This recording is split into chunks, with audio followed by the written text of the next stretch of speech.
7, 6, 5, 4, 3, 2, 1. You'll never have the sacred stone. Oh, this you crazy mother...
What we do here is go back.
Hey everyone, Jensen and Jessi here.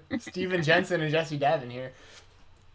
We are going to be talking about AEW. As y'all can tell, it's very bright in my room today, so the shades are absolutely needed. But I am fighting the lights here. But it's a really nice day out, even though it's really cold here in Atlanta, Georgia. We're going to be talking AEW Dynamite. Winter is coming. It's going to be a really good show. I'm really pumped for it. There's so much good stuff to talk about. As always, me and Jesse are going to go through the whole show. If you have anything that you want us to talk about, even if it's non-AEW related, we might touch a little bit on NXT TakeOver too. I'll probably give you some quick predictions for that before we get out of here, since that's this weekend also. But if you guys have any thoughts, anything at all, any questions, whatever it is, send super chats. We will make sure to address whatever you want us to talk about. Corey Hummel actually sent us a super chat before we went live, and I'll address that after our introductions here. But before we get into all that, Jesse, how you doing today? Doing good. It's also cold here in where I live, Florida. It's the low is going to be like 37 tonight, and the high is in the 50s. So I had the windows open because as a pregnant lady, I hate sweating, and I really quite enjoy the cold weather because we only get it very, very rarely. So I'm very, very happy And it's wearing this comfy sweater that I can wear once a year. It looks And good. Ohio State thank you. sweater. There you go. Yes, we did not play last week because of the pandemic, which made me very sad and nervous. However, ooh, that better be my. Sorry. But other than that, doing good. Doing good. Very pregnant. Very tired, but hanging in there. Good deal. Well, before we get started, I did mention that Corey Hummel sent us a $15 super chat before we went live. So thank you, Corey. I don't think he's here live at the moment, but if you happen to watch the replay of this, I will go ahead and address your kind of your statement here. Let me just see if I can find it real quick. Sorry, it's a little hard to see. It's so bright in my room that I can't. There we go. So he says, lots of love, prayers, and positive vibes your way, Jessi. And he had also mentioned something about Jimmy Rave that I'm not seeing there, but I'm going to... It says, thank you, Jimmy Rave, for everything in professional wrestling. Okay, thanks. I don't know why that part is cut off from... Yeah. Anyways, but yeah, Jimmy Rave, it's such a small world thing. Jimmy Rave actually went to a high school called Sprayberry, which is right up the street from where I went to high school. It's the same high school that Xavier Woods went to, same high school that Buff Bagwell went to. So very small world. The high school I went to, of course, we had Cody Rhodes there when I was there. We had Lita there years before I was there. So whoa, I didn't know that. Yeah, a lot of wrestling stuff in that little town of Marietta, Georgia. So Jimmy Rave is someone I've actually been familiar with for a long time, because he was obviously from my area, and he did some really cool stuff in Ring of Honor back in the day. He had a lot of promise in TNA, and they never really went all the way with him, but he was a guy that I know people were really getting behind when he was in TNA. He did some really good stuff on the indies afterwards. He was the first, I think he was the first ever Scenic City Invitational winner in Chattanooga. He was either the first or the second winner ever of the tournament. And yeah, and I know he's fallen on hard times. I think he had to have either one of his legs or arms amputated or something like real serious like that. And he won't be able to wrestle anymore because of it. So yeah, so shout out to Jimmy Rave. Like, it just sucks hearing all this stuff, but if we can pull any positive at all out of it, is the wrestling community has seemed to really get behind him, because he's kind of, I hate to say it this way, but he's kind of been forgotten about. Like, he hasn't really done a whole lot as far as mainstream wrestling is concerned, and the stuff that he did do that was creating buzz was, already 15 years ago or whatever at this point, 15, 20 years ago. So, like, it's good to see the wrestling community bringing up Jimmy Rave, and now people are sharing his matches and memories about, he hasn't passed away, but like just, memories and stuff like that, like something a lot of fans probably never seen before or heard about before. And so it's cool that his name's getting brought up, even though it's under these circumstances. People are bringing it up, and I know he's got like a GoFundMe or some sort of fundraising page if people want to go, help him out. I know there's a lot of wrestlers that have been talking about, like, hey, let's all rally behind Jimmy Rave, and yeah, so I thank you, Corey, for bringing him up. And thank you, Corey, for that. Yeah, it's very important. And this is also a rare case that we get in wrestling, I feel like, because this guy's still alive. Like, we could all hit him up and be like, yo, like, I just watched some of your matches. Like, we have time still to, like, appreciate this guy's work and him be around for it. So, I mean, that's something that we don't talk about often enough. How many people wind up getting, put in like the WWE Hall of Fame after they're dead? And it's like, man, this would have been so, I mean, it's great that they're doing it, but it would have been so great to see Macho Man Randy Savage in front of everybody again, getting to do his speech and interact with the fans.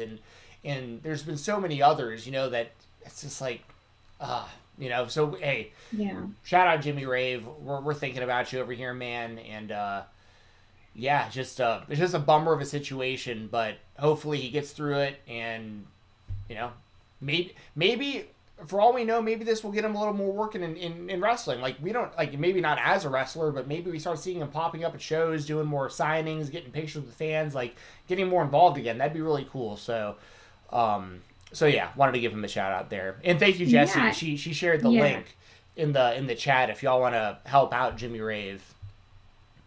Yeah, definitely. Like, I can't imagine having to hear that news that, obviously a part of you is going to be gone, basically. It sounds really scary. Sounds super, obviously, life-changing. sending him my love, sending him my strength. Like, and to have to unfortunately call it quits on the career that you love because of that, it's really sad. But like you said, the good thing that can come out of it is people are rallying around him. People are, showing his matches. People are really bringing him back into the spotlight and kind of celebrating his career. I think that's always a good thing. So. Yeah, and if anybody has any thoughts on him, like even non-super chat, non-donation, like if you have any thoughts on him, I'll read them out in the chat. Because I'm actually small world. I'm friends with the dude on Facebook, so like I'll send him the video of us, talking about him because I'm sure that'll make him happy right now. So if there's anyone else who has any match recommendations for him or anything at all they'd like to say, I mean, a lot of people probably remember him from his run in TNA when he was with Lance, who's now Lance Archer, who was Lance Hoyt at the time. They used to come out playing Guitar Hero guitars and stuff. It was really corny, but he was a really good wrestler. So Rock and Rave, I think, is what they called the tag team. So that's awesome. yeah. So awesome. But all that aside, we are going to be talking mainly about AEW's Winter is Coming. The main event of this show is going to be Jon Moxley versus Kenny Omega for the World Championship, and we have a lot more to talk about. Before we get into the review, once again, final kind of reminder here, donations, super chats, want your voice heard. We will for sure talk about whatever you want us to. We'll answer your questions, all that stuff. Because as you guys know, at this point, if you've been following along and watching, we pretty much pull the card up and then just go from the bottom of the card to the top of the card. So if there's anything that we can shift to other topics along the way, but that's kind of the format of what we do on these kind of shows. So before we get into that, Jessi, is there anything you wanted to say about the kind of your thoughts going into the show or anything before we get started on the predictions? Well, first of all, it's my daughter's birthday Friday. Happy birthday, Scarlett! Yes. So yeah, just wanted to say that. I forgot to say that at the beginning. But she gets the double. She gets the birthday and holidays all at one time. Like she's spoiled December. That's bad. That's what's up. I like that. Yes, and she came home from the NICU on Christmas Eve. So that was like when she was really super little. So the year she was born. So I've been already super emotional about it as a mom. So, but just thought I would shout out my spawn, my child. But actually, it's very interesting that it's called Winter is Coming. I don't know if AEW hired a really good weatherman, because I'm looking at the weather for tomorrow in Jacksonville. And the high is only going to be 57, and the low is 43. Oof. So, and the low tonight is 34 in Jacksonville. So, that for Floridians, that's cold. We freak out when it gets this cold. I enjoy it, but so it is very ironic that it's called Winter is Coming. It'll be really interesting. I can't remember ever watching a match where people were outside wrestling in the cold, I wonder how that's gonna I'm sure you've seen a ton of matches in the cold or something. Does it affect them in any way? To be honest, most of the wrestlers so on an indie level, I think most of the wrestlers they kind of no sell it. It's kind of with football players. An example I can give, because I'm a Vikings fan, they have one of their, it was the second coach I think they ever had, Bud Grant. He's still alive, and he's this old man now.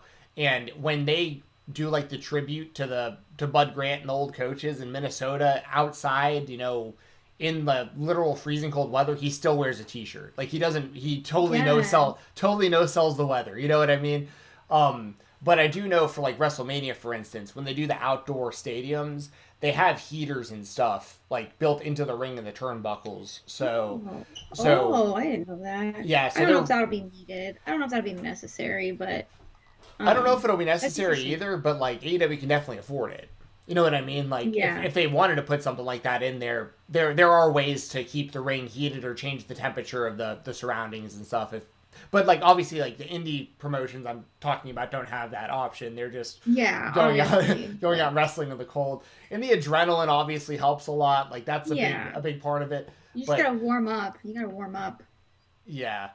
Some of it though, it's I don't care who you are, how much adrenaline you got going, how badass of a person you might be. When it's when it's 40 something degrees and you're getting like brain busted through a light tube that's like rock hard. Like, I don't care who you are. Like, it's gotta hurt so bad. Oh, ow. Yeah, that doesn't sound good. Speaking of Minnesota, a couple years ago, this is kind of random and we'll get into the matches and stuff. During the Ohio State Minnesota game, a few years back, maybe 4 or 5 years ago, maybe even 6, there was a coach on the sideline for Minnesota. This big dude, kind of looked like Wilford Brimley or whatever his name is. He had like a mustache. It was snowing, like straight up snowing blizzard in Minnesota. He's eating a dilly bar on the sidelines. Oh, so he's eating like, ice cream. Yes, it was so legendary. I was like that, and he looked up at the camera and he goes like that. It was great. It's so funny. That's badass. Yeah, so I mean, they could no-sell it, but then again, I think a lot of them are from probably up north. It probably won't bother them too bad. But it was just an interesting thought going into the show. It'll be interesting to see. Yeah. Interesting to see. Cool. And Jeff, I'll give you that plug, man. I've been a long time fan of Jeff Meacham. I know. I used to watch them all the time. Yeah, no DQ. They're going to be interviewing Buff Bagwell at 6 p.m. Eastern time. That's so if awesome. you want to check that out. I actually brought up, I don't know if you were here earlier, Jeff, but I brought up Buff Bagwell a little bit ago. For those wrestling trivia fans out there, as Jeff Meacham is, in my opinion, I mean, I guess you got to put Greg Cherry just one step a little bit above because of the history. But Jeff, to me, is like, he's the trivia king. He's like the OG trivia king. I love Jeff. But here's some trivia for you, Jeff. You might not know this. You probably do. But Buff Bagwell went to the same high school as Jimmy Rave and Xavier Woods. Just happen to know that. And Lita. Lita went to the same high school as me. Oh. Okay. Me, Lita, and Cody Rhodes share a high school. I'm fake news. Don't listen to me. I wonder if I still have some old wrestling VHS tapes from high school, and I don't have a VHS player. And I really wonder, because Cody wrestled Xavier in high school, and if I have that match on a VHS tape, that would be so much fun to upload to the internet. Like, because I think I think a lot of people would want to see Xavier Woods versus Cody Rhodes in high school. Like, if I have that, I gotta find a way of like converting VHS and stuff like that. But I have these old tapes that might have that on there, so that's awesome. But there you go. Now you know, Jeff. I'm glad I taught you something. First time ever, probably. And he did know that. He knew it already. Oh, I did know that about Mark Austin and Jimmy. Oh, damn it! I thought you said didn't know. Damn it, Jeff. Still the knowledge king. He was someone he came on my podcast before most did. Like, he was one of my first interviews that I did. So really, really appreciate that, Jeff. Thanks for dropping in. Cool. Well, let's talk a little AEW Dynamite. Let's do it. I'm gonna pull the card up here. This is a great free show. This is like a pay-per-view level show. I mean, there's a few things. It's like, would we see Kazarian and Jericho on a pay-per-view? Probably not. But we do on the pay-per-views. We usually see a battle royal. We see a world title match. Britt Baker and Layla Hirsch is gonna be really solid. There's a lot of good stuff. A lot of good stuff. And Wednesday Night Football is going to be in the afternoon. Thank God. So that's right. I think around 3:30, 3:40 Eastern apparently time. 3:40. A lot of people told me when I wrote a joke that they corrected me and made sure that I knew that NXT and AEW were not in the mud because it was at 3:40. So perfect.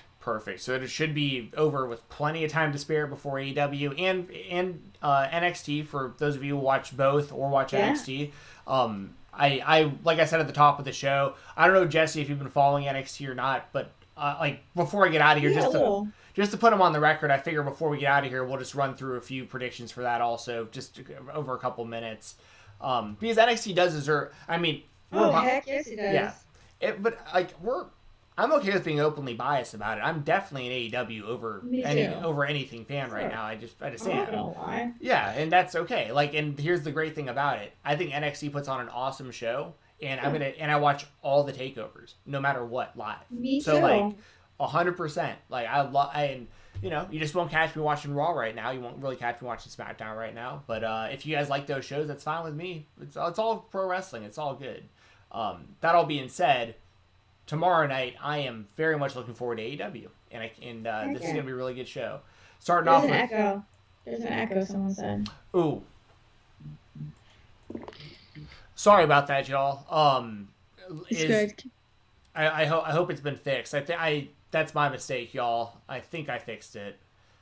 I hit something when I was doing the audio for the music when we got started, and I think that's what triggered that. So I'm gonna wait just a second for the chat to catch up because I know they're a little bit behind. I just want to make sure. Okay. I just want to make sure that. Are we good? I'm gonna hope we're good. We're good. I'm assuming we're good. I'm assuming. Yeah. Well, you've talked a few times by now. We'll keep moving on, and if it's still okay, that's better. Okay, perfect. Thank you. Yay! All right. Sorry about that, y'all. That was my mistake on the echo. You're good. AEW first match. We got Dr. Britt Baker, DMD versus Layla Hirsch.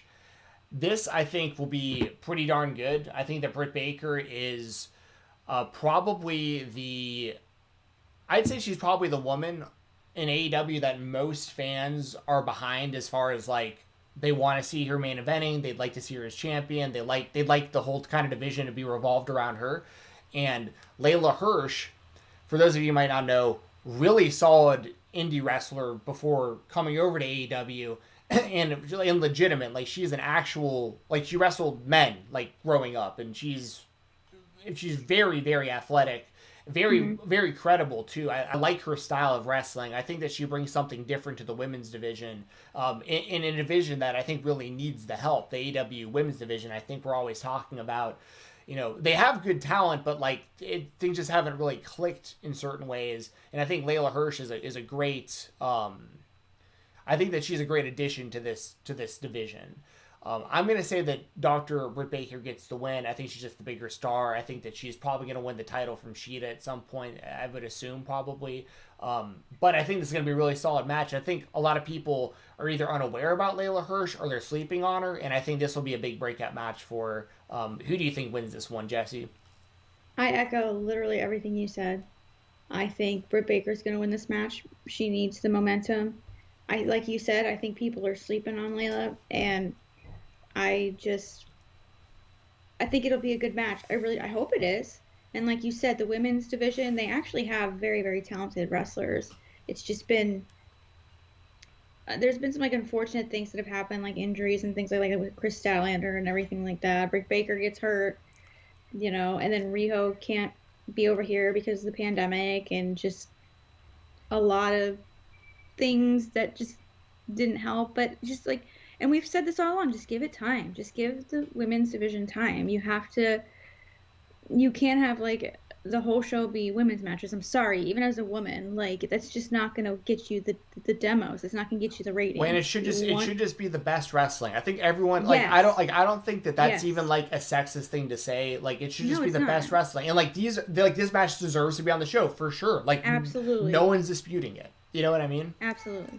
The women deserve the spotlight for putting on good matches, and I don't want to see poo-poo storylines. I'd much rather see really good women's wrestling than be oversaturated with really bad storylines. And that do women a disservice. So, like, I'm totally fine. I think this will be a lot of fun. I think this will be, because Britt Baker's just hilarious. I love her. She's so funny.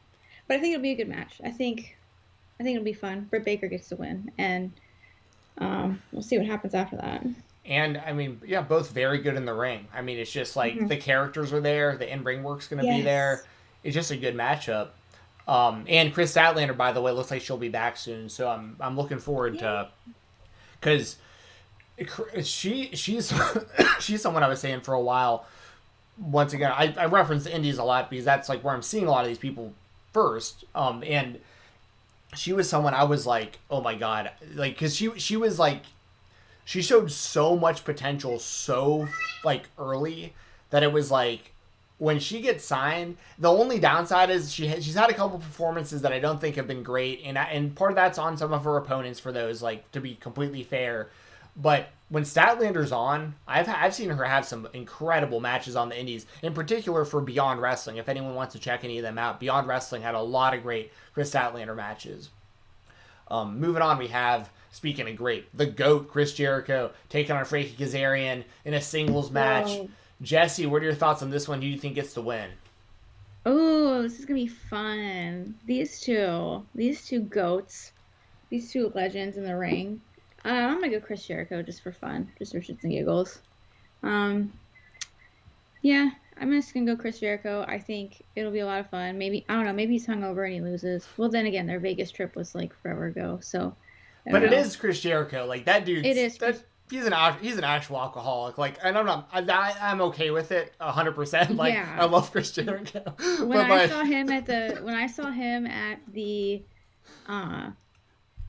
restaurant, I won't say where. I know. He was yeah. toasted. It was great. He's like a very happy, toasted. So it's a good thing. But it was really cool to see him like being loud and kind of hearing the conversations and watching him. Oh, nice. Watching him kind of interact with all the cool legends and stuff. That was really neat. I gotta say, like, obviously I'm not judging. I didn't even realize it until I had it in my hand. But like, I'm drinking it truly right now, so I definitely am not judging anyone for drinking some alcohol. That's for sure. It's 3:40 in the afternoon, so take that for what it's worth. You're not driving anywhere. No, I haven't I've maybe gotten into my truck maybe 5 times this year. Like. Whoa. I have not moved. Go to Walmart. Just to go to Walmart to get AEW figures. Yeah, I've only gone to Walmart, and they don't even have the AEW figures there. It just works out so great because my brother lives so close, and he's always, and his gym is right up the street too. So when he leaves work at his gym, and I have like the much bigger and nicer kitchen of the two of us, so it's like it eliminates me having to go anywhere really, because it's like he just stops at the grocery store on his way here after work, and then we cook together and eat and hang out at night, and then I do a lot of my work overnight, and then I sleep in the morning. I have a really weird schedule, but it's a great schedule. It's like the perfect schedule for me. It's wild because like if like my dad calls or someone, so sometimes I know there's just like so much judgment there where like they call, it's like past noon and they're like, "Are you still sleeping?" You know, it's like, well, yeah, but I went to sleep at 7 a.m. Like, yeah, like, I was up at 8. I was up at like 6. You just didn't call. Yeah, exactly. Yeah. But yeah, that all being said, that's why I don't really have to go really many places. Like with having family around, it's really nice, and I really don't want to get the virus or spread the virus, and I have either. And luckily for me, I can do all my work from home, which is not something everyone's lucky enough to have, and I understand that. But I have a situation where it works for me. So, anyways, I'm gonna take Chris Jericho. Also, I think that's the pretty obvious choice here. But I do think rather than it being like a squash match or something like that, it'll be a close competitive matchup. I say this all the time, and this isn't to like minimalize or put down Daniels and Scorpio at all, because in their own rights, I think Scorpio is going to be a big single star one day. Yeah. And I think Christopher Daniels has always been really solid in the ring. There's just always been missing something with him as far as like me wanting to see him as like the main guy of a company. But I respect him for what he does. He has great matches, and I know he does really great behind the scenes work for AEW. So like I'm definitely a Christopher Daniels fan. He had some of the best matches I've ever seen back in TNA with Samoa Joe and AJ Styles. Incredible stuff. But of the 3, I've been saying for a while, Kazarian I like the best as a singles wrestler. Yes. I think he has really, really good singles matches, and he has for his whole career. Even going back to when I was watching the dude on WWF Velocity on like the middle of the night on Saturdays, Frankie Kazarian was having good matches. Throwback with the super chat. Thank you very much. Throwback. I will address that in just one second. But Kazarian, I think he's a really, really good singles wrestler, and I think people they've gotten so used to seeing him in tag teams that they kind of forget that. And I think this is going to be a really good match. I think it's going to be really competitive, and I think MJF is going to be the one again to like help Jericho get the win. I think we're gonna see that like the next few weeks, where like Jericho is in there, and whether it's him and Hager or him solo, I think MJF is gonna keep helping Jericho get wins, and maybe eventually the story is like, I don't know where the story is gonna ultimately head. I think we got a long way with the MJF and Jericho stuff, but I think the beginning of it, they're gonna become really, really buddy. I think they're gonna really start liking each other before it all starts blowing up. So. Yeah, like the festival of like Kevin Owens and Chris Jericho, kind of. Yeah, I could see kind of some overlapping similarities there. Now where it ultimately finishes, I'm not sure, because I think ultimately it winds up with Jericho being a babyface and not having the inner circle, and MJF either taking over the inner circle or blowing the entire group up completely. I'm not sure, but that all being said, taking Christopher Jericho over Frankie Kazarian. Christoph Jericho. Before we move on, Throwback 27 with the super chat. Thank you very much, buddy. Says, you guys are awesome. Thank you, Steven, for being on the podcast. Thank you for having me. Never feel like you have to pay me money like this, like to be on your show. I will do it for free as much as you want. You've supported so much that as I said on your show, myself and Jessi, and I don't need to speak for her, she's right here, but we're so thankful. You can speak for me. Well, I spoke for you on our podcast with I said two things about you for the most part. Two, I was like, we're really thankful, and I promise you, I've told Jessi to get with you about getting on the podcast. Yes. I have not lied to you, Throwback. No. I have told her. No. So He's told me, and I've forgotten many times to check my Twitter DMs. Forgive me for just forgetting. I just like to forget about them a lot, so that's my bad. I'm totally open to it. Definitely down for it. And thank you so much, Throwback. It really means a lot to us, like for real. Thank you. Does. And I hope you're doing all right. Hope you're feeling better. Yes, for sure. Yeah, he was sounding pretty good on the show that we did. And one cool thing about that podcast, if y'all want to check it out, I mean, it was a lot of cool things. We talked about a lot of really interesting stuff. But if y'all want to check that out, just type in Crazy Wicked Pinfalls podcast, and it should pop right up. I listened on Spotify, but it's on Anchor and some other platforms. Throwback lost his mother this past year, and he was a little down because, Thanksgiving, and being somebody who's lost my mother, around 20 or so years ago now, I think about her over the holidays. I think about her every day, but I think about her especially over the holidays, and we were able to talk about our moms a little bit on the show, which I thought was really cool because, just don't really get to do that too often. And he also asked me some great questions. Like, he asked me what the most important match to me, like, becoming a longtime fan was. Like, a match where, like, if I remember watching it and being, like, just, like, the most important match I've ever watched from, like, a fan perspective. And I've never really thought about that before. And my answer was, believe it or not, for y'all listening, it was Lex Luger versus Hulk Hogan from August of 1997, because that's Lex Luger torture racked Hulk Hogan and won the title from Hogan wound up winning the title back like a week later, but it was the first like real big win for WCW over the NWO, and I remember who I was with when I watched the match and everything. And but anyway, that's a plug for Throwback 27. Follow him on social media. Follow his YouTube channel and all that stuff. The guy's been supporting us like crazy, and yes, we can't appreciate it enough, man. Yes, thank you. So I'm rubbing lotion on my belly. You got to pay extra for that on OnlyFans. Yeah, there you go. OnlyFans.com/JessiBuckeye. There you go. Yeah. Moving on, we got Darby Allin and Cody Rhodes taking on Team Taz. This time it's the combination of Ricky Starks and Powerhouse Hobbs. They'll have Brian Cage and Taz in their corner. The last time we had a match between these two teams, Brian Cage was in there with Ricky Starks. Powerhouse Hobbs was not a part of the group yet. Or maybe he had just become a part of the group, and I can't remember how that went. I think he joined the group right after the match, right? Yeah, he joined it right after, yeah. So I think... Yes, yeah, and it actually got me. Like, that doesn't happen often in wrestling anymore, where I was like, what? Yeah, I thought the show was going to end with him holding that FTW title and, like, challenging Brian Cage for it.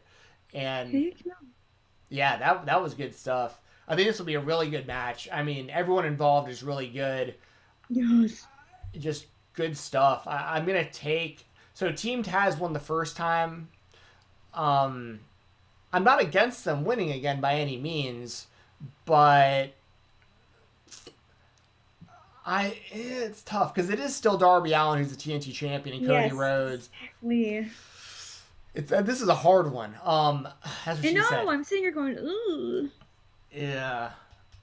I'm gonna. Oh man, because they also planted all of these other seeds where Taz choked out Cody, and they're trying to rebuild the title's prestige and all this stuff. This is a tough one, but I'm gonna say Darby and Cody mainly because I think Darby needs to be like they can't like they had a great build with him winning the title. He's looked great so far. The people he's lost to have only been like the tippy top of the food chain in AEW. And now that he's the champion, I don't want to just see him losing a bunch of times. So I'm going to go with Darby and Cody, but like this is a 50-50 toss-up, and this should just be a damn good match. Jesse, who do you have winning this one and why? Well, I completely agree with you. For 1 point, you have Darby Allin being the TNT champion. You want the TNT championship to have that prestige and that honor, and you have the former TNT champion Cody Rhodes tagging with him, which I think is super important. I think that Cody Rhodes is one of the top stars in AEW, and he's a great wrestler, and so you want to see them kind of elevated a bit, especially after Brody Lee just kind of killed him basically, and then he comes back or whatever, and then he loses the championship and just madness. But then again, you also have Team Taz. You have Team Taz who want to be seen as a force to be reckoned with. They need wins to build them up. They want the FTR group, whatever, not FTR, Jesus, FTW, right? FTW. FTW, yeah. Yeah, I don't know. I'm thinking of another tag team. FTR. FTW. You want that to like not just be kind of like a prop, if that makes sense. Like, you don't want that to just be a prop. It's kind of a prop right now. I mean, it's 100%. The company doesn't even recognize it as a real championship. And this last thing I'll say about it is the timing of them introducing the title was really dumb because they handed it to him the week that he lost to, like, before he lost to Moxley. Now, had they done it the week after he lost to Moxley, it's still not great because like he had just lost to the world champion, but you could have at least been like, well, we're giving you this title because you were so badass you didn't tap out. We had to throw in the towel. You never gave up. We recognize you as our champion. That's a totally different thing than handing the guy the title being like, he's the FTW champion, and then in the next match he has, he loses. Exactly, and that's another reason why they need the win. Kind of, because it's just like, it just looks weird. However, I mean, if you're looking at like manpower, like obviously Team Taz has the advantage. But then, like you said, you had, Taz choking out. I'm going to say it's going to go to a 20-minute time limit draw.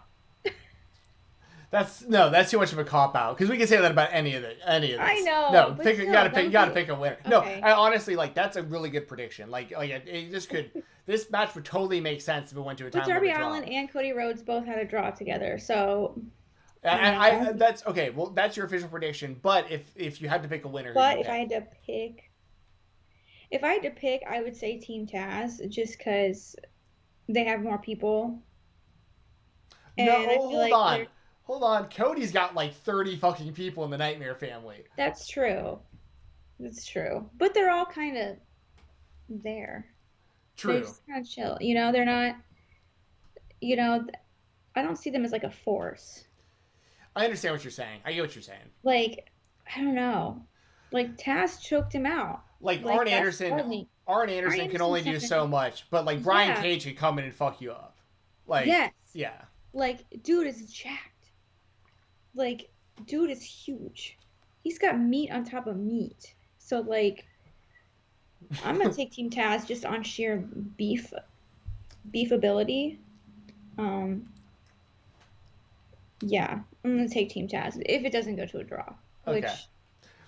The draw's a good prediction. I could totally see that happening. But just for fun. Yeah. I think that Team Taz probably needs the win more because I think Cody's a made man either way in the company.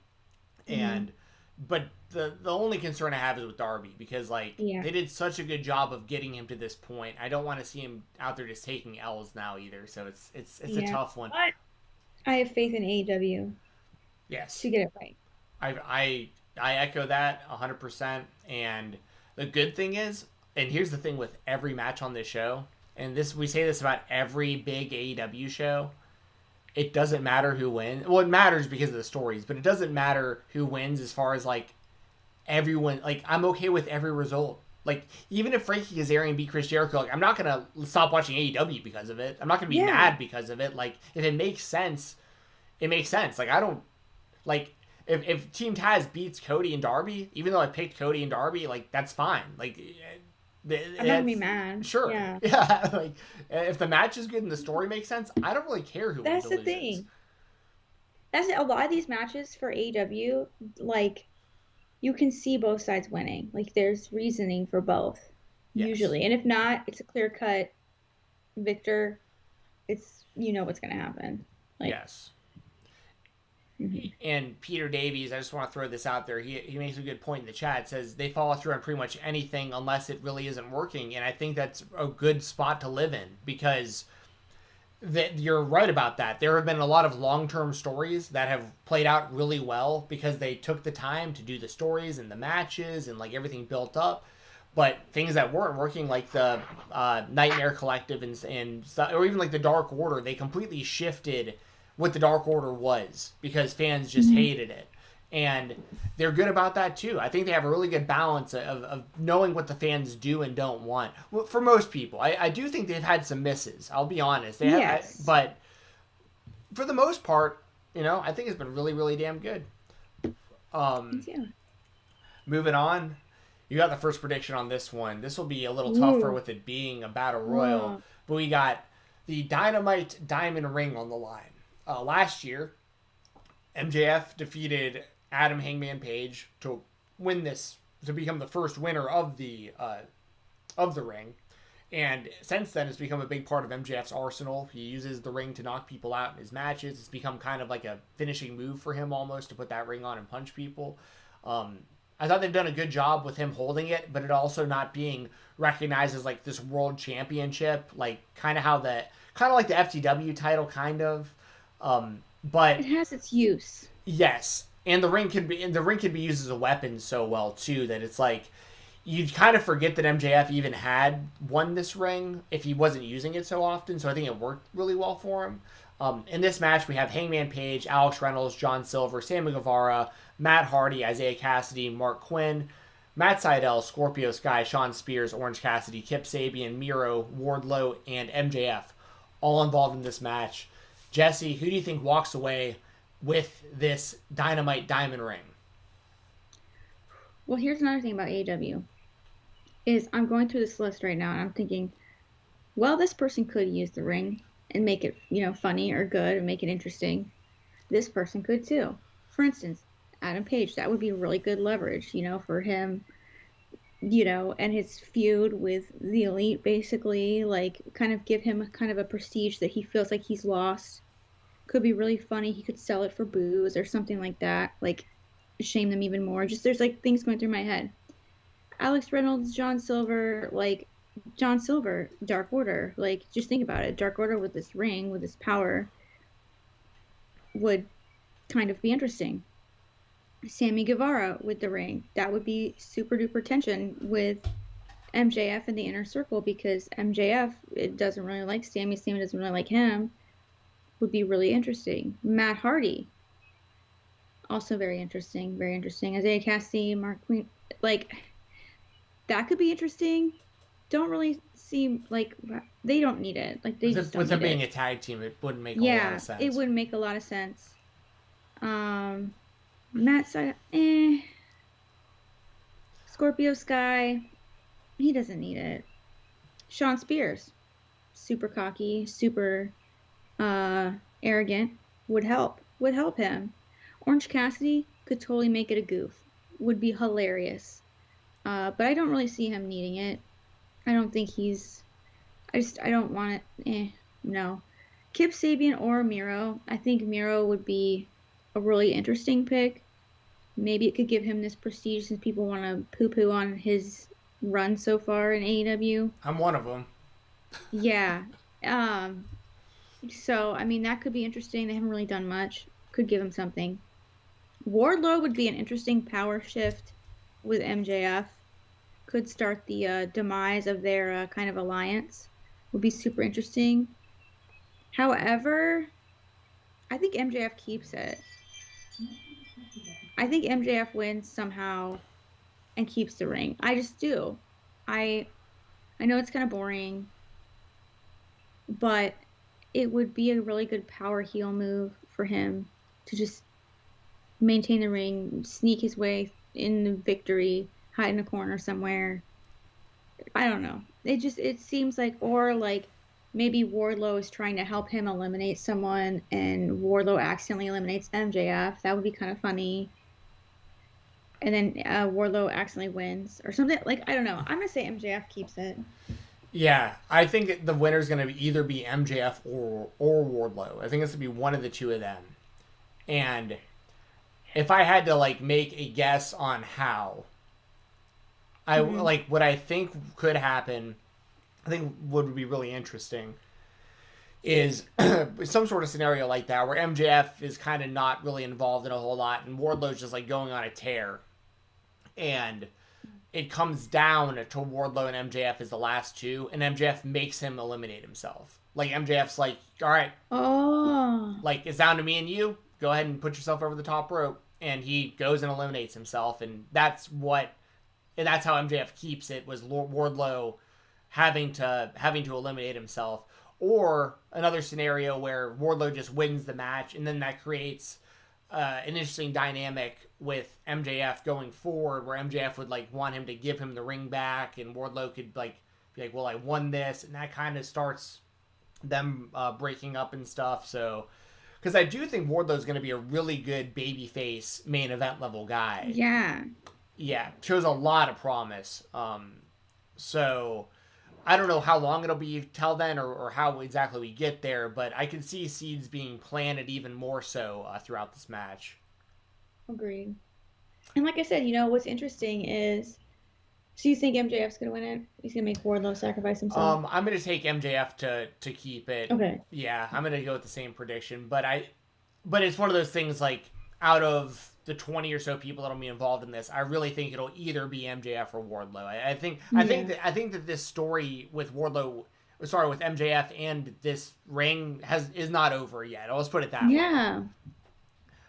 Yeah, I completely agree. And like you said, like, the beauty, or like I was saying before, the beauty of AEW is, like, even if someone else won it, I'm still interested. Yeah, 100%. So we'll see. I know we got another super chat. I haven't seen the graphic pop up on this. Oh, there it is. There it is. Yay! If you want to read, Peter. If you want to read this one, Jesse, go for it. Yes. Oh, this is an interesting one, Peter. Thank you so much for the super chat. It means a lot to us. Thank you so much. It says, think Paige might win with help from Dark Order. Ooh, to continue that feud, eventually leading to Paige versus Brody at Revolution. That's spicy. That's really good. I like the idea there. The problem is most of that story is through Being the Elite, and a lot of people that watch Dynamite don't watch Being the Elite. And that's one of the problems that I have with BT. Like, because I like the show, and I review it every weekend for the Fightful Select Weekender podcast, so I watch it every single week. I think it's a good show. Like, 90% of the time, it's a really good show. But I'm also have to be honest about, like, you know, if Dynamite's polling 700,000 viewers and you can see, like, the proof and the difference where you watch Being the Elite and it has like 100 or 200,000 viewers, most of the audience for AEW probably isn't watching Being the Elite, and that's where a lot of these stories are, like, being built in starting. And most of the Hangman and Dark Order stuff, I feel like, has been on Being the Elite. They've done some stuff on Dynamite a little bit, but most of it has been through Being the Elite. So I don't know if that's a good idea or not. But what I will say is this: Hangman Page, and thank you, Peter, for the super chat. This goes along with what you're saying. I think that Hangman Page needs to hit just the lowest lows right now. Like, you lost to Kenny. Gotta hit rock bottom. Yeah, his alcohol consumption has to increase. Like, he has to become just like a annoying drunk with no friends. And if part of that leads him to becoming a part of the Dark Order for, a little while, I'm totally fine with that. Like, if he becomes just this Dark Order loser that, like, wears this mask to the ring and, like, just... Because I want to see him hit, like you said, Jesse, I want to see him hit just complete rock bottom, because the redemption story eventually is going to be him beating Kenny Omega for that title. It might be a year from now. I don't know when it happens. But he needs to hit that rock bottom and then start the redemption story. So I'm okay with him helping the Dark Order, being a part of the Dark Order, if that's where the story heads. So, yeah. Interesting stuff. Gotta hit rock bottom. Got to. Yes, you do. Rock bottom. Good finishing move. Very basic, but... Very basic, but fun. Gets the job done. Iconic. It's iconic. As AF. Iconic AF. Yes. Speaking of iconic, we got the AEW World Championship on the line in the main event. Jon Moxley, the champion for, I think, over a year now. He's had it for quite a while. Yeah. Taking on Kenny Omega. This match, I feel like they might be rushing this a little bit, but the story is there, though. That's the good thing. Like, you have the backstory of, like, their previous match and Jon Moxley's run and Kenny Omega winning the tournament. I assumed that they were going to do this match like a month or two from now, like their next big pay-per-view. But also, Renee is pregnant and people know that. And maybe Moxley wants to be there right now. And I think that this is, regardless, I think this is where it was all heading either way. Like, I think Kenny Omega beating Jon Moxley was what was going to happen no matter what. I just think it's being given to us a little earlier than they might have planned. I could be wrong about that too. This might have been the exact plan all along. And the fact that it's going to be on free television, way more people are going to see this than if it was on pay-per-view, which is cool too. Yeah. Similar to my Lex Luger story from earlier, part of why that's such a big moment in my life as a wrestling fan, it was free on Nitro, so I could watch it. If it was on pay-per-view, That's such a good point. Yeah, if it was on pay-per-view, I couldn't have watched it. My parents weren't going to buy me the pay-per-view. Really, really, like, profound statement, actually. Well, thank you. Appreciate that. It was a very good point. Thank you. But yeah, I think this is it. This is the time. Kenny Omega, new champion. I just, all the stars have aligned. He's back in the spot that I think he needs to be in. His character is interesting again. He isn't being overly comical and goofy, and you put a tweet up that was great with like the GIF of Moxley, the silhouette of Moxley behind, and we still don't know who attacked Moxley, so that's a story also in itself. So I think this is going to be an awesome match, and I think this is it. I think Kenny Omega becomes the champion. What do you think, Jesse? I completely agree. I think it is interesting, the timing.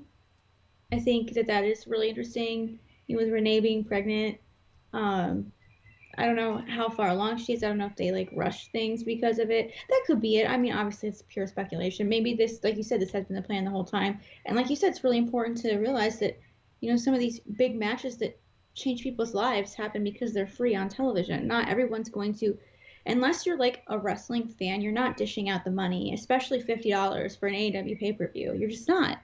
So I think having it free on TV is really cool. That amazing epic moment of Kenny Omega being in the tunnel and the silhouette of Jon Moxley behind him. I knew immediately it was Jon Moxley just because Jon Moxley kind of walks like this. Yeah. Yep. So I was like, it's Jon Moxley. And then he did the neck thing. I was like, it's definitely Jon Moxley. That was amazing. The Broom Girls were freaked out. It was hilarious. Yeah. Loved it. That was so funny. I think this will be an absolutely fun match. And I think that this goes along with Kenny Omega's kind of his promo that he cut on Jon Moxley, how Jon Moxley just can't have like a regular match. It's always got to be fancy. It's always got to be, a death match, or it's got to be a street fight, or it's got to be a whatever. You can't win, or there's got to be a stipulation. Lights out match.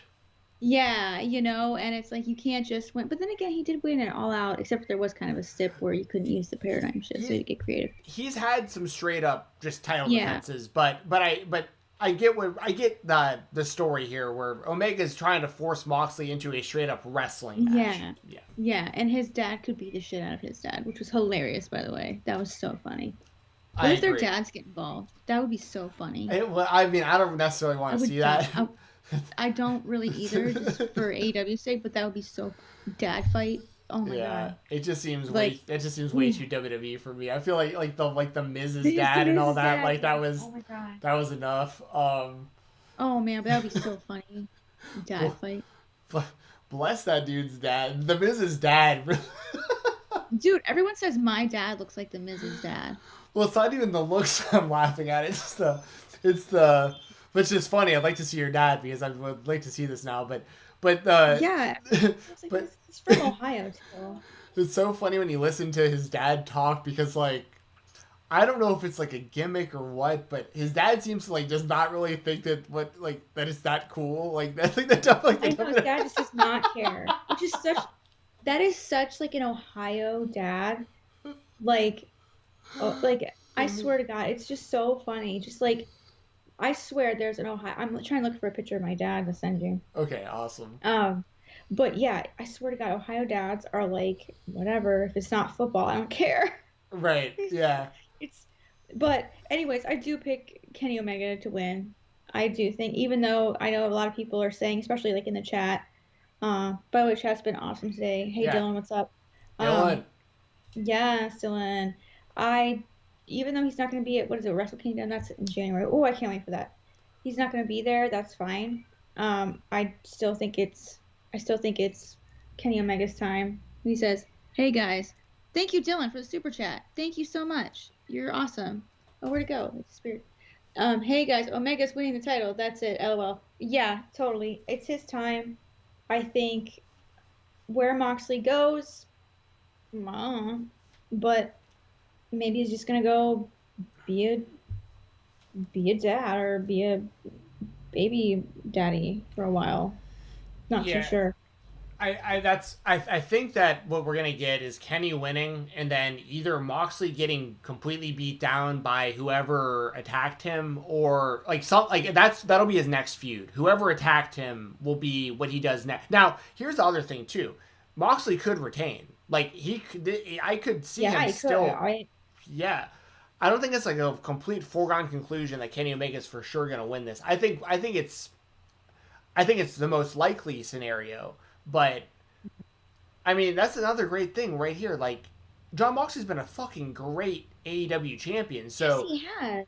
yeah, if he won this, it's not like who's going to be mad? I mean, there might be some, like, Kenny Omega stands that are, like, a little butthurt that he doesn't win. But outside of that, it's like, come on. Like, who's going to actually be mad with Jon Moxley retaining the belt? Like, it's a total win-win scenario. Like, Yeah, it really is. It really is.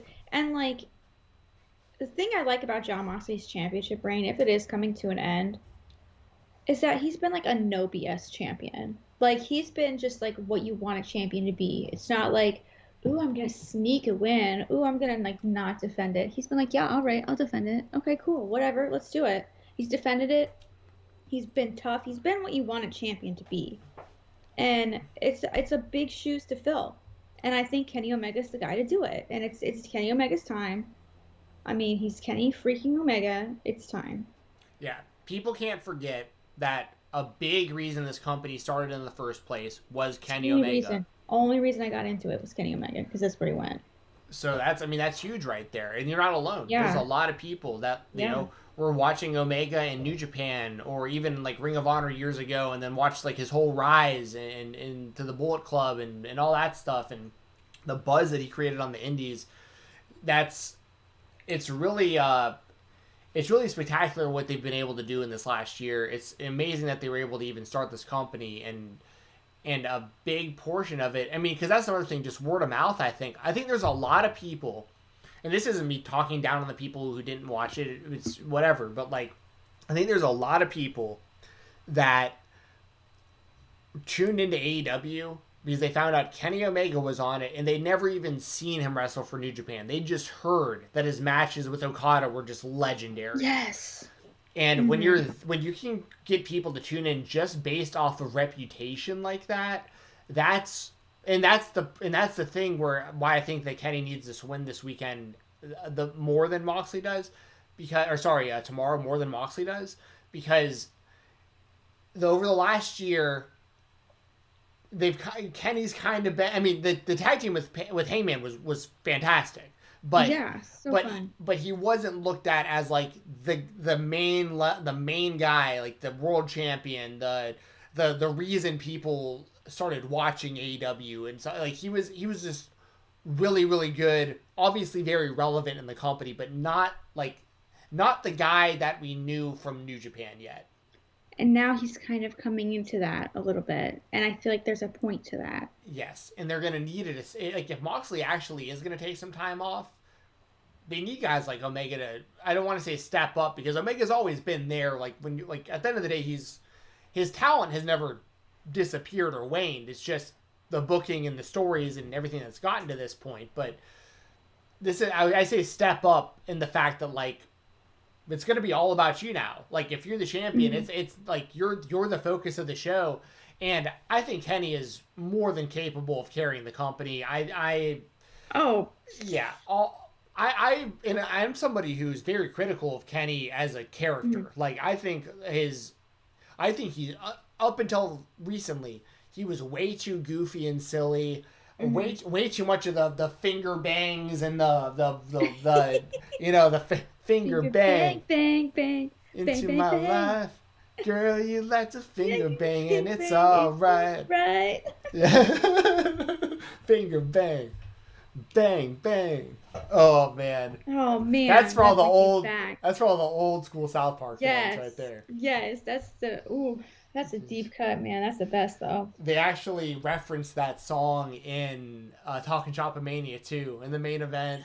They did it. Yeah, Gallows is in the sex swing. He's got like his like legs are up in like the sex swing, and it's Chad Too Bad. Carl Anderson is like I'm about to finger bang you, and he's like he's like no, don't finger bang me into your life, and he's like I was like oh that's a total finger bang reference.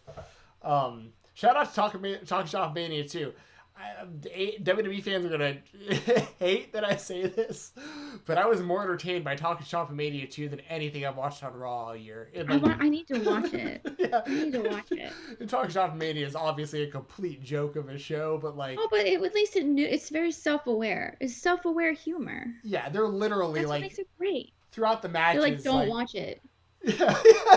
Well, it's like straight up, don't watch it. Well, like Randy Orton's brother Nathan Orton is in it and stuff, which is so funny. They remake Evolution with Nathan Orton and Mark Jindrak is dressed up like Triple H, which is oh my god hilarious because Triple H is the one who made sure he wasn't a part of Evolution back in the day. So like he's mocking the dude who ruined his career. That's so funny. Oh my god, it's so good. I need to watch this. This is like art. That's like a masterpiece. Yeah, it was really well done. I mean, it was something like, as far as straight entertainment value, I was thoroughly entertained more than anything I've watched on Raw all year. Yeah. As crazy as that is. I'm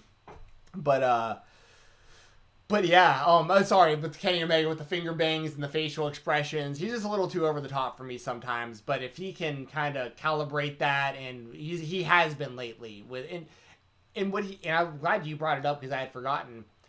Him bringing up like my dad would beat the shit out of your dad, that was so nice. Like that was like, oh, you're like this is a different Kenny Omega than the Kenny Omega that we were watching just a few months ago. It's so funny. They used the word shit twice in that show. Yeah.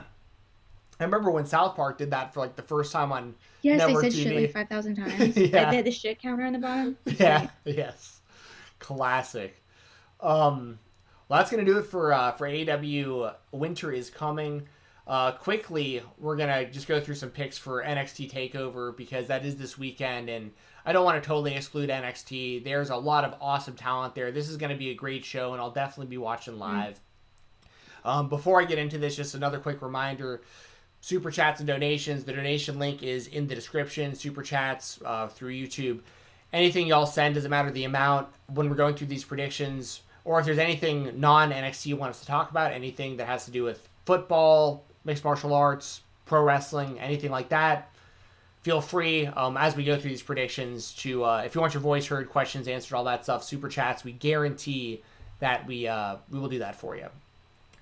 So this show starts off with Dexter Lumis and Cameron Grimes in a strap match. I'll just throw this right off the bat. Like, I'm not going to say I don't want to see a strap match, but it's also like we have 2 War Games matches. Like, Yeah, do you it's really, War Games, bro. yeah, do you really need a gimmick match? Like, War Games should be much more brutal than whatever the strap match winds up being. I'll say this. I think Cameron Grimes is really, really, really, really good. He is somebody that... hat. Yeah, well, that's the point. Like, that's exactly what he's going for. Mm-hmm. The hat is, shout out to Mr. Warren Hayes. He's another, like, he hates the hat. There's the hat is, it's there to draw heat. Like, it's there for you to be like, oh, that hat's stupid. Like, it totally works. And I always liked his work as Trevor Lee, especially his run in Impact Wrestling. I'm a very big fan of him, and I am terrified if he ever winds up on Raw or SmackDown. They are not. Dude. Yeah. So I'm gonna try to enjoy Cameron Grimes for what he is. I think this match will be pretty entertaining. I've never been huge on Dexter Lumis, to be honest. Even back when he was doing the stuff as Samuel Shaw, never really liked it at Impact Wrestling, but he did do pretty good work in the National Wrestling Alliance before he signed with NXT. So I will give him that credit. I mean, I'm just going to have a biased choice here. I like Cameron Grimes more as a fan. I'd like to see him get the win, so I'm going to take Cameron Grimes. Do you have any prediction for this? Dexter Lumis and Cameron Grimes. I'm going to pick Dexter Lumis because he looks like a serial killer. Valid reasoning. He indeed does. And that He's going to rip up the hat. Ooh, that's a bold prediction. I like it. He's going to strap the hat to the strap and rip it apart. I like where your head's at. There's got to be a purpose to the strap. I agree. Man, I didn't even think about that, but that'd be fucking crazy if you ripped that hat apart. That would be funny as heck. Yeah, that would be a really good. That's really a smart idea. Big brain, 5,000 IQ moves right there. Right. Moving on, we got We got Leon Ruff defending the NXT North American Championship that so many people are surprised he even won to begin with, taking on Johnny Gargano and Damian Priest in a triple threat match. Who do you think wins this one, Jesse? You think Leon Ruff retains in his kind of storybook, kind of Cinderella, if you will, type reign continues, or do you think the title goes back to Gargano or Priest? I would like to see Leon Ruff retain it, just because it seemed like such a fluke or whatever, and he trips and shit or whatever. I would like to see him retain. I don't really like the North American Championship being on this hot potato kind of like jump between the two, basically Damian Priest and Johnny Gargano. We've always talked about Johnny Gargano, how it's falling flat, you know. It would be interesting. Oh my god, scared my daughter. Slammed down the toilet lid. I was like, what the it'd be nice to see. I mean, they can get creative with it. I'd like to see Leon Ruff win. That's you and your dad? I just saw my text message. Yeah. Yeah, do you want me to show this on stream, or? Yeah, you can. I don't care. Yeah, he does look like the Mrs. Dad. You were right about that. They're from, Ohio. Ohio people all over. I swear to God, I'm related to the Miz somehow. I have to be. We kind of look, there's similarities within our DNA somewhere. I swear to God, it's weird. I still remember seeing him on The Real World for the first time. Real World, Season 10, Back to New York. That was back when I was heavy into MTV, man. Mm-hmm. I showed the hat on the last show. I still got an old Miz hat from back when he was training at UPW. Shout out to UPW, the school that also trained John Cena and Samoa Joe. A lot of people don't know that. In this match, I would say Leon Ruff, I think because it's a triple threat match, he'll retain. Meaning that, I think maybe Damian Priest just, nails Gargano with his finisher, that kind of Crossroads looking movie does. And maybe, I don't know, I feel like something happens where Johnny Gargano winds up being knocked out in the middle of the ring, and Leon Ruff takes advantage of the situation and gets the pin. I'll just go with that. The shock value of him winning the title created a little bit of buzz. I'll give them that. But I'm with you. I think that NXT has done such a great job protecting all of their belts, historically speaking. Like, back to when it really... I'd go back to when, like, Bo Dallas was the champion, when, like, they started on the network, and then Neville won the title from Bo Dallas, and ever since then, it was, like, a really... Like, the NXT Championship... You know, there's been some injuries and stuff that they've had to change courses, but for the most part, they've done a great job protecting the NXT title. The North American title, even more so, because there's been even less champions of that. It's not... The title's been around as long, but... And, like, the tag team title, they've done a great job of making those important. That's why I think AEW is so good, because, their titles all... The FTW title is unrecognized and doesn't really mean anything. The ring doesn't really mean anything as far as the title, but their actual championship belts... The BTE title doesn't mean anything, but that's supposed to be a joke title. Their true championship belts mean so much, which makes me care so much more about who's wrestling for the titles and who wins those matches and stuff. Whereas if I look at, like, Raw, for instance, I don't care who the WWE champion is because Jinder Mahal's held that belt. I don't fucking care. Like, you know what I mean? It isn't just Jinder Mahal, but you get the point. It's like it's way more of a prop now than all the Brock Lesnar reigns where he just had the belt and disappeared, but was still perceived to be so much larger than the show and all. It was, anyways. The NXT titles have done a great job of me caring. The WWE Championships, I don't care. You know, aside from... Roman Reigns is just the fucking man. So, like, him holding the Universal title, like... I saw a picture that someone had photoshopped of him holding the old big gold belt, the old WCW. I saw that. That was good. Oh, my God. Bring that belt back. He looks so damn good with that fucking thing. Oh, man. God. So much better than that stupid... That's another thing, too. These stupid red and blue title belts and shit. Like, just... It's Twizzlers.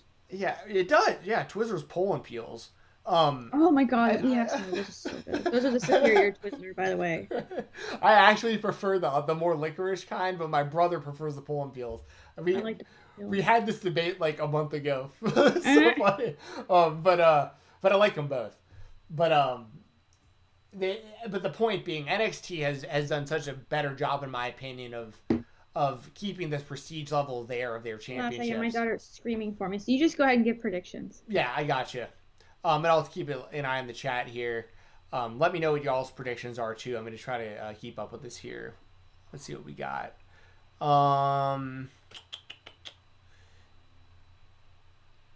Daniel Price says, wrestling went from suspension of disbelief, simulated combat to backdrops with glorified movie studios and overexposure with reality shows. Ask non. Yeah, I think there's been a lot of that, especially with like the cinematic matches. I know there's a big audience for those cinematic matches. I get it, and I think a lot of them have been really well done. Some of them have fallen flat, but yeah, in general, I think the WWE product especially looks. It's definitely more of like a sports entertainment type thing than what I think of. Like when I watch indie wrestling, I feel like I'm watching wrestling. When I watch the WWE, I feel like I'm watching a soap opera that also has wrestling. All right, Jess, that was quick. So I didn't even get to the next match yet. She said we were taking too long. That's what she wanted to let me know. Only 2 more matches left, so this won't take too long. That's what I told her. We got the 2 War Games matches. This one is on me, right? Yeah, I did the first match. So, Undisputed Era, Adam Cole, Kyle O'Reilly, Roderick Strong, and Bobby Fish taking on Pat McAfee, Pete Dunne, Danny Burch, and Oney Lorcan. This match is going to rule. Dude, I'm so excited. Love the Undisputed Era. I love that Kyle O'Reilly has been so heavily featured, like as like kind of like the leader right now of the group, and I think that it's probably not too far off from Adam Cole not being okay with that. I do think that we get an Adam Cole Kyle O'Reilly feud sometime in the near future, but for the time being, I love what they're doing with all this. I think Pat McAfee is he's the man. Like, the fact that this guy does his podcast during the day, then goes and does his thing with NXT, and he really and he does college football, too. Does college football, the game day stuff. Yeah. And fucking just... His match with Adam Cole was so much better than anyone could have ever expected, and I expect more of the same. The expectations are high, but I think everyone's going to kill it. All 8 of these people are just super talented, and it's just a damn good match. I think Undisputed Era gets the win, unless there's more people added to this McAfee stable, like if like Ridge Holland's able to come back or something like that. I'm gonna say, but I could also see Adam Cole like turning on the Undisputed Era or something. Like, that would be spicy. Yeah, I don't know. There's a lot of options here. I think the match is gonna be really, really, really good. But I will take the Undisputed Era, and maybe it's even like maybe O'Reilly's the maybe O'Reilly's the one who gets the win, and that also kind of winds up setting Adam Cole off, where he's like, O'Reilly's getting too much of the spotlight. Like, I need to do something about this. Yeah. So I'm gonna go with Undisputed Era. What about you, Jessi? I'm gonna go with Team Pat McAfee just for fun. I really like him. What? You're gonna not be on my team? What? I know. Why? But I like it. I think it's fun. Why do you don't want to be on my I team? do want to be on your team. We're talking about different teams. Oh, and you're want to be on yeah. Team. Oh, go. Oh yeah. Thank you, Ahmed. Yeah, Go ahead and read it. I'll go ahead and read this out. So, Ahmed, thank you very much. I believe that's Cameron Grimes in your... I could be wrong about that. It looks kind of like Cameron Grimes with my sunglasses on. Ahmed with the super chat says, here to support and leave one comment. Winter is coming. Love you both so much. Sorry I couldn't catch the stream from the beginning, but I will watch it tomorrow. All love and respect from here towards you. Thank you, Ahmed. Your support means a lot to us. We always see you in here, and it's no big deal that you... Yeah, I know you coming in late, no big deal at all. We appreciate it. If you want to watch the replay, we appreciate that too. And thank you so much for the super chat. We really, really do appreciate that a lot. Okay. I didn't know if you had I didn't know if you had something to say. Sorry, I was telling Scarlett. Okay, I'm sorry. My bad. Last match here, and we'll get on out of here after talking about the sponsors. We have the women's version of the War Games match. Team Shotzi, which consists of Shotzi Blackheart, Ember Moon, Rhea Ripley, and TBA. So to be announced mystery partner taking on Team Candice, which will have Candice LeRae, Dakota Kai, Raquel Gonzalez, and Toni Storm. Last year, if y'all remember, Rhea Ripley basically won the whole thing like on her own, which was pretty crazy, which was really cool, and it really helped her build up heading into WrestleMania last year. I know she lost to Charlotte at WrestleMania. A lot of people were upset about that, but I think the rebuild is on right now, and I think this should be a really good match. Jessi, do you have any predictions on who the mystery partner will be, and who do you think will win the match? What is that good to? Oh my goodness, the cat's up here too. I don't know who the to be announced will be. I'm not sure. Who do you think's gonna win? Do you think Team Shotzi or Team Candice? Team Shotzi. Team Shotzi. Team Cam. You think Team Canvas? Team Canvas is gonna win. Go with Team Candice. I think that they're both good teams. A lot of talent in this match. I think that Raquel Gonzalez is I think that she's really good. Like, I think there's a lot they can do with her, and I really don't know who the mystery opponent or the mystery partner is going to be, but I'll probably take, I don't know, like, I think I could see Gonzalez getting the win here because I could see them doing more with her. But that's true. They could. Yeah. Ooh, Dana Price says Tegan Knox. That's actually a really good. If she's able to wrestle, I don't know if she's ready to come back. I could definitely see Tegan Knox, and especially with it being a mystery partner, and I kind of favor Rhea Ripley.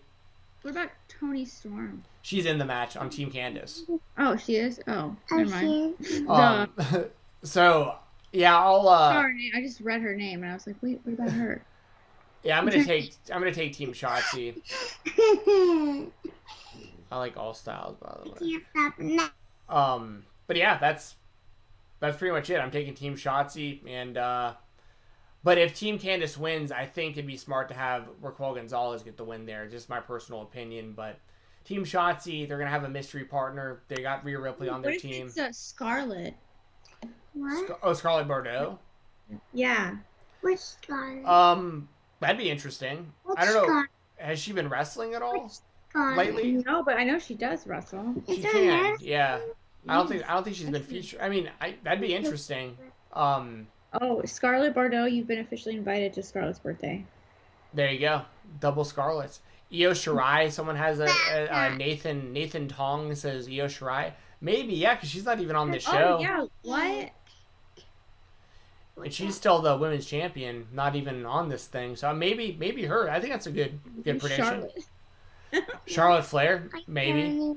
Scarlet. We saw Kevin Owens come back last year. Yeah, last week they won. They won by 2,000 viewers. Oh wait, not last week. No, talking about. Oh yeah. No, I meant when he came back and wrestled. He I think he helped the Undisputed Era, if I remember correctly. Can't remember exactly how that all went down, but Kevin Owens, I think, was in War Games last year. He was. What's my source name? All right, well, My one day. we're about that time where I'll go through this because I know Jesse's busy at the moment. If y'all want to give this video, Figure out what her nickname is. I'm Okay. like, oh my. well, Is it? I'm going to go through the sponsors here in a second. Before, while we're doing that, if there's anybody who has any last-minute donations or super chats, any questions you want answered, any predictions you want read, anything at all, after I go through our sponsors, I will make sure to, me and Jesse will both make sure to address those super chats and donations. And make sure to give this video a like, and make sure to subscribe to the channel, and all that stuff. It helps the algorithm. Like you buy.